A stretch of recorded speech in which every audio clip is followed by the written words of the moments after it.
How to breathe while running. Many people who are just starting out in running discover that they rapidly become out of breath.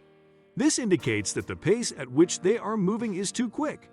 But it's also possible that you are not breathing in the right way. Let's learn how to breathe while doing our daily running. But before we begin, don't forget to subscribe to our channel and hit the bell icon so that you won't miss any of our amazing videos. Using the right breathing techniques while running can make a big difference in how well you run.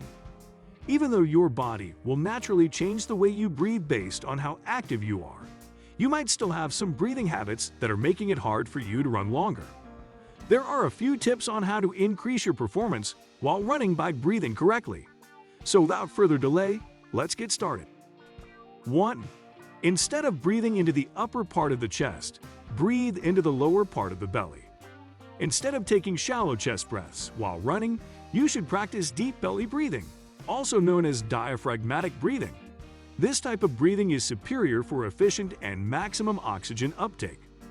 The air that you breathe in is only retained in the lungs for a short period of time, which prevents the effective exchange of gases. Because of this, the amount of oxygen that you take into your body decreases.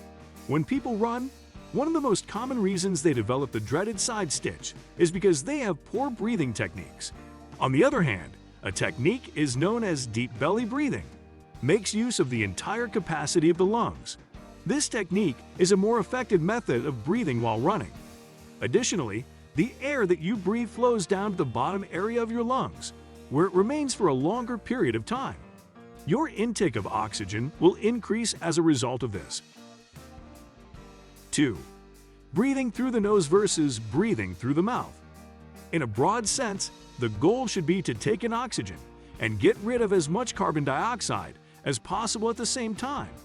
It should come as no surprise that you are unable to take in as much air through your nose as you can take in with your mouth. As a result, it makes perfect sense to do the majority of your breathing through your lips when you're running. When your body is under stress, it is not a good idea to deprive your body of a way to get maximum oxygen.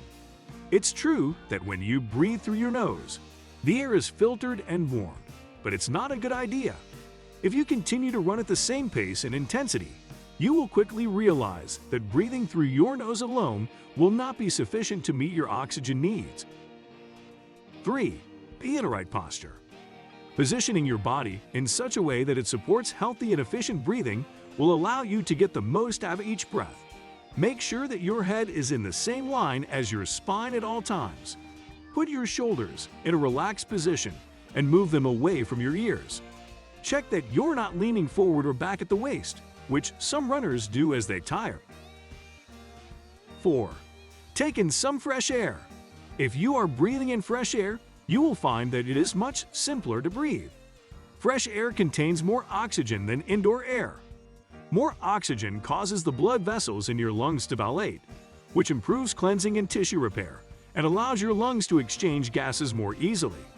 If you are going to run outside in an urban location that has high levels of air pollution, you should pick a time of day when there is the least amount of traffic. Stay away from the major routes and opt instead for streets that have less traffic. 5. The victor is good weather.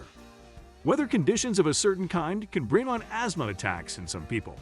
On days like these, you might want to go for a run inside, because cold air has a lower relative humidity than warmer air. Breathing it is less pleasant and can be a trigger for some illnesses. If you must run when the temperature is lower, wear a scarf that covers your mouth and nose so that the air you breathe in is both humidified and warmed. Alterations in the weather, particularly hot days and thunderstorms, might also bring on an episode, so you should also avoid running on these days. 6. Glide into and out of your running routine gradually over time. If you have asthma, you need to make sure that you give your lungs plenty of time to warm up. Therefore, warming up is especially crucial. Increase the difficulty of the workout gradually so that your lungs have time to adjust to the increased workload.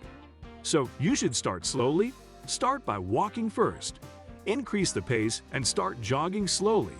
And finally, you can start your run once your lungs have adapted to the change. Similarly, you should begin to slow down while you are getting close to the end of your run, so that your lungs have the opportunity to gradually calm down. 7. Stay away from pollen. Always check the pollen count before going for a run outside. Try to schedule your workout for when the pollen count is expected to be at its lowest, which is typically first thing in the morning or just after it rains. If you are unable to avoid the situation, consider wearing a pollen mask. Remove clothes you've worn outside and shower to rinse pollen from your skin and hair. And remember, don't hang laundry outside. Pollen can stick to sheets, towels, and clothes you might have to dry. You can also opt to run on a treadmill or inside your home. 8. Taking a breath during the race. It may be very simple to maintain a breathing rhythm while out on a training run. However, it may be more challenging to keep your breathing consistent while competing in a race. Your heart rate may speed up before the race, and it may be more difficult for you to get into a breathing rhythm. It is possible that your breathing pattern will vary when the intensity of the activity increases, such as when you pass another runner or run up a hill.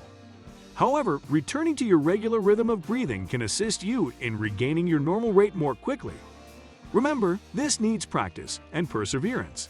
If you practice good breathing rhythm in your daily runs, only then can you control your breathing in a race. So practice and consistency are the keys. 9. Deep breathing after the race. After you have finished running, you should give yourself 10 to 20 minutes for your breathing to return to normal. You should make a habit of deep breathing after the race to prepare your body for the effective relaxation it requires. Your pace of breathing will progressively drop, and you will transition from breathing through both your mouth and nose to breathing just through your nose. As soon as you get your breathing back to normal, your heart rate will also return to normal. You'll notice that this process goes more quickly as your fitness level improves with time. We hope you enjoy the video. If so, hit the like button and share with your loved ones. If you have any questions or comments, let us know in the comment section below.